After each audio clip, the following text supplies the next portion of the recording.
জাতিসংঘে ব্যতিক্রমী বৈঠক হতে যাচ্ছে বাংলাদেশের অন্তর্বর্তীকালীন সরকারের প্রধান উপদেষ্টা ডক্টর মোহাম্মদ ইউনূস ও মার্কিন প্রেসিডেন্ট জো বাইডেন। বৈঠকটি অনুষ্ঠিত হবে নিউ ইয়র্কে। এবার জাতিসংঘ সাধারণ পরিষদের অধিবেশনের ফাঁকে মার্কিন প্রেসিডেন্ট জো বাইডেন বাংলাদেশের অন্তর্বর্তীকালীন সরকারের প্রধান উপদেষ্টা ডক্টর মোহাম্মদ ইউনূসের সঙ্গে দ্বিপক্ষীয় বৈঠক করতে যাচ্ছেন। গত 3 দশকে বাংলাদেশের কোনো রাষ্ট্র বা সরকার প্রধানের সঙ্গে এমন বৈঠক কখনো হয়নি। এই জন্যই এটাকে ব্যতিক্রমী বৈঠক বলা হচ্ছে, কারণ 3 দশক অর্থাৎ 30 বছর যাবৎ আজ পর্যন্ত মার্কিন কোনো প্রেসিডেন্টের সঙ্গে বাংলাদেশের সরকার প্রধানের সঙ্গে এই বৈঠক হয়নি। এই প্রথম আমরা দেখতে যাচ্ছি নোবেল বিজয়ী ডক্টর মোহাম্মদ ইউনূসের সঙ্গে মার্কিন প্রেসিডেন্টের সঙ্গে বৈঠক হতে যাচ্ছে।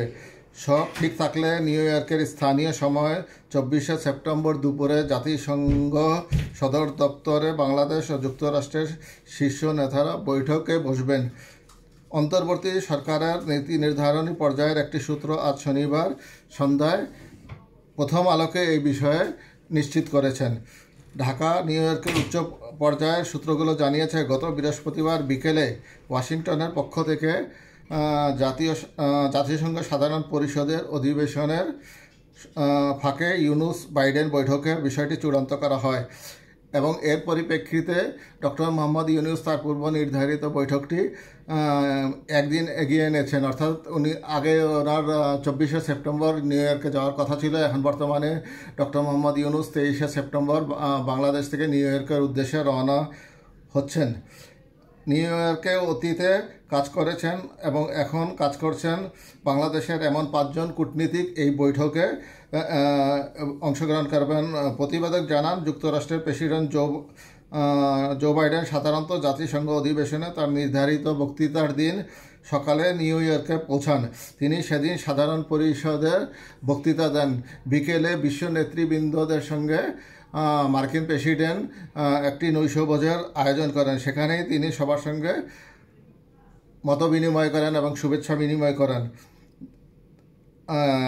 জাতিসংঘ সাধারণ পরিষদের অধিবেশন চলার ফাঁকে কোনো দেশের শীর্ষ নেতার সঙ্গে যুক্তরাষ্ট্রের প্রেসিডেন্টের দ্বিপক্ষীয় সাক্ষাৎ প্রায় বিরল।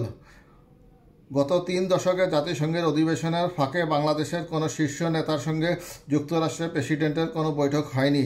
বাংলাদেশের রাষ্ট্র ও সরকার প্রধানের সঙ্গে সবসময় যুক্তরাষ্ট্রের প্রেসিডেন্টের সংবর্ধনা দেখা হয়েছে, কথা হয়েছে। নিউ ইয়র্কে ডক্টর মোহাম্মদ ইউনূসের সঙ্গে জো বাইডেনের যে সাক্ষাৎকার হতে যাচ্ছে সেটা বাংলাদেশের জন্য অত্যন্ত সৌভাগ্যপ্রসূত বলা হচ্ছে, কেননা নোবেল বিজয়ী ডক্টর মোহাম্মদ ইউনূস আমাদের জন্য এই বিরল সম্মান নিয়ে এসেছেন।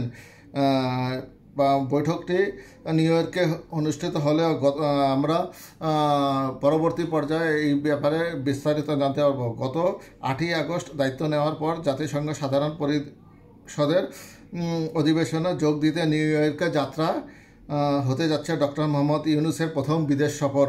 জো বাইডেনের সঙ্গে বৈঠকের পাশাপাশি ইউরোপীয় কমিশনের প্রেসিডেন্ট উর্সুলা ভন ডার লিয়েনের সঙ্গে বৈঠক করবেন ডক্টর মোহাম্মদ ইউনূস। এছাড়া বিশ্বব্যাংকের প্রেসিডেন্ট অজয় বাঙ্গা এবং আন্তর্জাতিক মুদ্রা তহবিলের IMF-এর ব্যবস্থাপনা পরিচালক ক্রিস্টালিনা জর্জিয়েভা বাংলাদেশের অন্তর্বর্তী সরকারের প্রধান উপদেষ্টার সঙ্গে দেখা করবেন।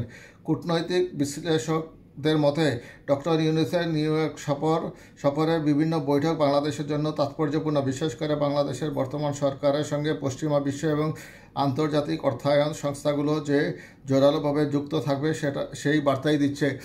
আমরা অত্যন্ত সৌভাগ্যবান যে ডক্টর মোহাম্মদ ইউনূসের মতো একজন ব্যক্তিত্বকে আমরা এই ক্রান্তি লগ্নে আমাদের অন্তর্বর্তীকালীন সরকারের প্রধান উপদেষ্টা হিসেবে পেয়েছি। আশা করি বিশ্ব নেতৃবৃন্দের সঙ্গে উনি গুড কানেকশনের মাধ্যমে আমাদের জন্য খুশির বার্তা বয়ে আনবেন। আমরা আশা করছি এই বৈঠকে তিনি বাংলাদেশের গার্মেন্টস সেক্টরের জন্য GSP সুবিধাও আদায় করতে পারবেন বা চেষ্টা করবেন এবং বাংলাদেশের এই গার্মেন্টস সেক্টরকে উনি উন্নতির চরম শিখরে নিয়ে যাবেন এবং তিনি আসার পরে যে প্রতিশ্রুতি দিয়েছেন বিভিন্ন সংস্থাকে সংস্কারের মাধ্যমে, মেরামতের মাধ্যমে নতুন বাংলাদেশ উপহার দিবেন, আমরা আশা করি সেই নতুন বাংলাদেশই দেখব এবং এই ব্যাপারে ডক্টর মোহাম্মদ ইউনূস জো বাইডেনের সাথে প্রয়োজনীয় পরিকল্পনাও করবেন আশা করি।